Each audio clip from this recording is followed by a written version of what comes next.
بسم اللہ الرحمن الرحیم۔ ناظرین گرامی، غلط کام سے بچنے والے ایک بزرگ کا سبق آموز واقعہ حضرت ابن عباس رضی اللہ تعالیٰ عنہ حضرت کعب بن احبار سے نقل کرتے ہیں کہ انہوں نے بتایا کہ بنی اسرائیل میں ایک صدیق یعنی اول درجہ کا ولی تھا جو عبادت میں منفرد مقام رکھتا تھا۔ یہ ایک عرصہ تک اپنے خانقاہ میں عبادت کرتا رہا۔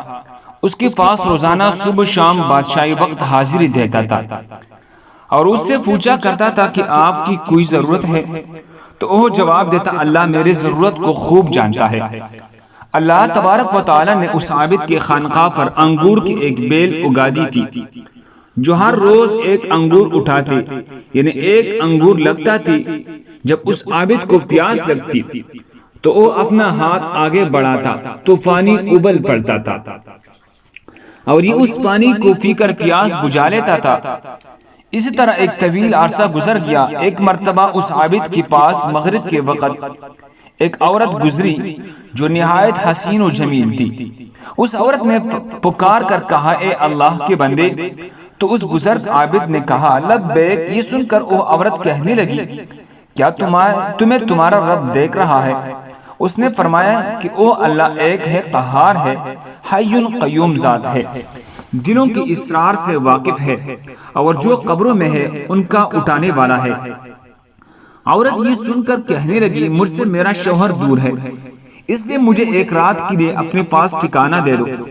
بزرگ نے یہ سن کر اس عورت سے کہا کہ اوپر آ جاؤ۔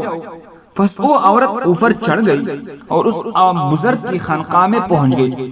وہاں پہنچنے کے ساتھ ہی اس عورت نے اپنی جسم سے کپڑے اتار کر پھینکی اور ننگی کڑی ہو گئی۔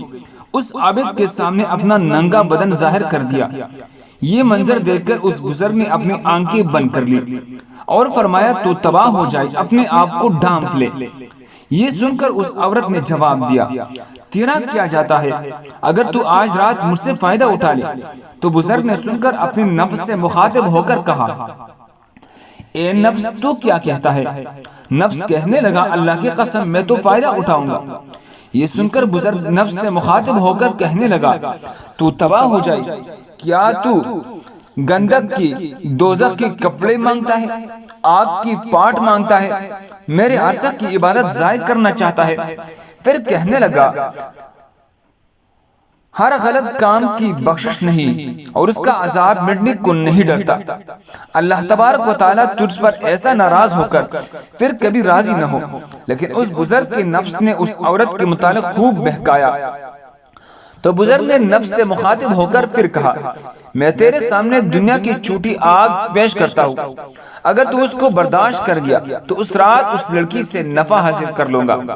حضرت کعب بن احبار رحمہ اللہ فرماتے ہیں کہ اس بزرگ نے یہ کہنے کے بعد دی چراغ کو تیل سے بھر دیا اور بتی کو موٹا کر دیا۔ اس منظر کو عورت بھی دیکھ رہی تھی اور اس بزرگ کی اپنے نفس سے گفتگو بھی سن رہی تھی۔ پھر اس بزرگ نے چراغ کو جلانے کے بعد اپنا ہاتھ اس جلتی بتی پر رکھ دیا۔ یہ بتی جل رہی تھی لیکن اس بزرگ کے ہاتھوں کو نہیں جلاتی تھی۔ دیکھ کر بزرگ چیخ کر کہنے لگے، تجھے کیا ہے؟ جلاتی کیوں نہیں؟ تو بتی اس کا انگوٹھا کھا گئی، یعنی جل گیا۔ پھر اس کی انگلیاں کھا گئی، پھر اس کا ہاتھ کھا گئی۔ یہ منظر دیکھ کر اس عورت نے زوردار چیخ ماری، دنیا سے کوچ کر گئی۔ پھر اس بزرگ نے اس عورت کے جسم کو اس کے کپڑے سے ڈھانپ لیا۔ جب صبح ہوئی تو ابلیس لعین نے چیخ کر کہا، اے لوگو، فلاں بیٹے سے فلاں عابد شخص نے غلط کام کیا ہے اور غلط کام کرنے کے بعد اس کو قتل کر دیا ہے۔ چنانچہ جب یہ خیر بات تک پہنچی تو بادشاہ اپنے لشکر اور رعایا کے ساتھ سوار ہوا اور عبادت خانے تک پہنچ گیا جہاں وہ راہب عبادت کیا کرتا تھا۔ وہاں پہنچ کر بادشاہ زور سے چیخا تو عابد نے اس کو جواب دیا۔ بادشاہ نے عابد سے پوچھا کہ فلاں کی بیٹی فلاں کہاں ہے؟ عابد نے کہا، یہیں پہ میرے پاس موجود ہے۔ بادشاہ یہ سن کر عابد سے کہنے لگا، اس کو کہو کہ وہ میرے پاس آئے۔ بزرگ نے کہا، وہ مر چکی ہے۔ یہ سن کر بادشاہ کہنے لگا، چونکہ وہ غلط کام کے لیے رضامند نہیں ہوئی، حتیٰ کہ تو نے ایک جان کو قتل کر دیا جس کو اللہ تعالیٰ نے حرام قرار دیا ہے۔ پھر بادشاہ نے غضبناک ہو کر اس عبادت خانہ کو گرا دیا۔ عابد کے گردن میں زنجیر ڈالی اور اسے گھسیٹنے لگا، اور عورت کی لاش کو وہاں سے اٹھا دیا گیا اور اس عبادت خانے کو گرا دیا گیا۔ اس وقت کے لوگوں کا دستور تھا کہ غلط کام کرنے والوں کو آرے کے ساتھ چیر دیا کرتے تھے۔ عابد کا ہاتھ جو رات کے واقعے میں جل گیا تھا، اسے عابد نے ہاتھ کی آستین میں چھپایا ہوا تھا، اور وہ عابد واقعہ کی حقیقت کسی کو نہیں بتا رہا تھا۔ چنانچہ آرے کو عابد کے سر پر رکھا اور جلادوں کو حکم دیا کہ آرا چلا دو۔ چنانچہ حکم ملتے ہی جلادوں نے تعمیر کی اور آرا چلا دیا۔ جب آرا عابد کے دماغ تک پہنچا تو اس کی آہ نکل گئی۔ اللہ تعالیٰ نے جبرائیل علیہ السلام کی طرف وحی نازل فرمائی کہ اس کو کہیں کچھ نہ بولو، میں تیرا صبر دیکھنا چاہتا ہوں۔ اس کے صدمے نے میرے عرش برداروں کو، میرے آسمان کی مکینوں کو رلا دیا ہے۔ مجھے میرے غلبے اور جلال کی قسم، اگر اس عبارت نے دوسری مرتبہ آواز نکالی تو میں آسمانوں کو زمین پر گرا دوں گا۔ چنانچہ اس عابد نے دوسری مرتبہ آہ نہیں نکالی اور نہ کوئی بات بتائی، حتیٰ اس حالت میں اس کا انتقال ہو گیا۔ چنانچہ جب وہ فوت ہو گیا تو اللہ تعالیٰ نے اس مردہ عورت میں روح ڈالی جو عابد کا عمل دیکھ کر دنیا سے کوچ کر گئی تھی۔ تو عورت نے لوگوں سے مخاطب ہو کر کہا، اللہ کی قسم یہ مظلوم ہو کر فوت ہوا، اس نے غلط کام نہیں کیا تھا اور میں ابھی تک کنواری ہوں۔ اس کے بعد اس عورت نے گزشتہ رات کا سارا واقعہ لوگوں کے سامنے نقل کیا۔ تو یہ سن کر جب لوگوں نے اس کا ہاتھ نکالا تو جیسا لڑکی نے بتایا تھا ویسا ہی جلا ہوا تھا۔ یہ دیکھ کر لوگ کہنے لگے کہ اگر ہمیں علم ہوتا کہ اصل حقیقت کیا ہے تو ہم بھی کبھی بھی اس کی جسم کو نہ چیرتے۔ عابد دو ٹکڑے ہو کر زمین پر گر پڑا اور لڑکی بھی جیسی پہلی جیسی تھی ویسی ہی ہو گئی۔ پھر ان دونوں کو دفنانے کے لیے قبریں کھودی گئی تو اس میں کستوری، عنبر اور کافور کی خوشبوئی مہک رہی تھی۔ پھر ان کا جنازہ پڑھنے کے لیے ان کی میتوں کو لایا گیا تو ان کو آسمان سے کسی نے منادی کی۔ ترجمہ یہ ہے، صبر کرو یہاں تک کہ فرشتے ان کا جنازہ پڑھ لیں۔ اصبروا حتی نصلی علیہ الملائکہ۔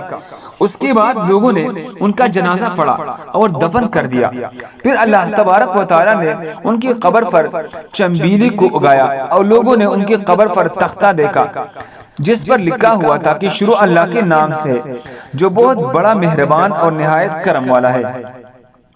اللہ عز و جل کی طرف سے اپنی بندہ اور اپنی ولی دوست کی طرف سے میں اپنے عرش کے نیچے ایک منبر لگایا اور اپنے فرشتوں کو گواہ بنایا کہ میں نے جنت الفردوس کی 50,000 عورتوں سے اس ولی کا نکاح کیا، اور میں اپنے فرمانبرداروں اور مقربین کو ایسی ہی انعام و اکرام سے نوازتا ہوں۔ اس واقعے کا حاصل یہ ہے، اللہ سبحانہ و تعالی اس واقعے کو پڑھ کر ایمان تازہ ہو جاتا ہے۔ اللہ تعالیٰ نے اپنے بندوں پر کتنا انعام فرمایا، جو اس کی اتباع کرتا ہے اس کے لیے کامیابیاں ہی کامیابیاں ہے۔ اللہ اس ولی نے دنیا میں اللہ کی خاطر اپنے نفس کی اتباع نہیں کی، جس کی وجہ سے وہ رب کا مقرب بن گیا۔ اللہ تبارک و تعالیٰ اسی طرح تمام مسلمانوں کو نفس کی غلامی سے بچائے۔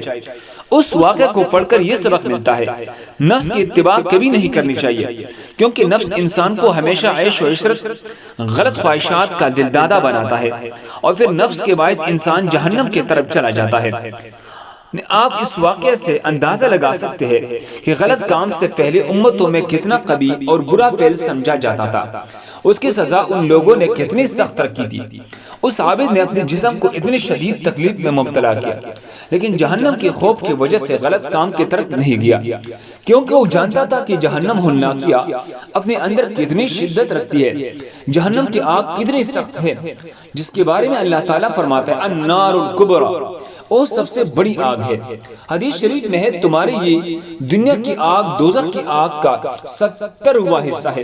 اے مسلمانان عالم، غلط کام کی شدت اور ہلاکت خیزیوں کا اندازہ قرآن و حدیث، تاریخ اسلام کی واقعات میں آئی ہوئی ان کھلے اور واضح احکامات کو پڑھ کر ہو جاتا ہے، جس سے ہر مسلمان کو یہ فکر کرنی چاہیے کہ اس گناہ عظیم کا مرتکب ہونے سے بچے۔ اللہ تعالیٰ نے انسان کی ہدایت کے لیے واضح راستے بیان کر دی ہے، جن پر چل کر انسان خود کو عذاب علیم یعنی دردناک عذاب سے محفوظ رکھ سکتا ہے۔ پس عقل مند وہی ہے جو گناہوں کی اس پر خاروادی سے اپنا دامن بچا کر گزر جائے۔ اللہ ہم سب کو اس پر عمل کرنے کی توفیق عطا فرمائے۔ دوسرے مسلمانوں کے فائدے کے لیے آگے ضرور شیئر کریں۔ مزید خوبصورت واقعات کے لیے ہمارے چینل کو سبسکرائب کریں۔ جزاکم اللہ۔